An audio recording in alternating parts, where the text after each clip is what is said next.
veteraanipyöräneiden Pannikoira Martta ja Katri Uusitalo Joensuun urheilusta valmistautuu 115 PS ja 116 Vappu.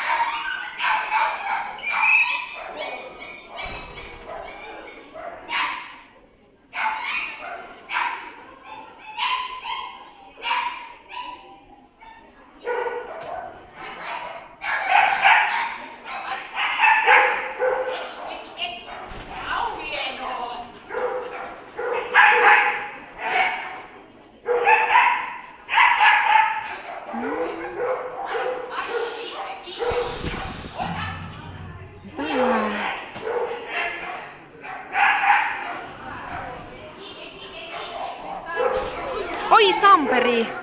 Oi näytti vaaralliselta. Pikkusen vinosta kulmasta tultiin tähän puomelle, niin kesken puomin tiputtiin alas.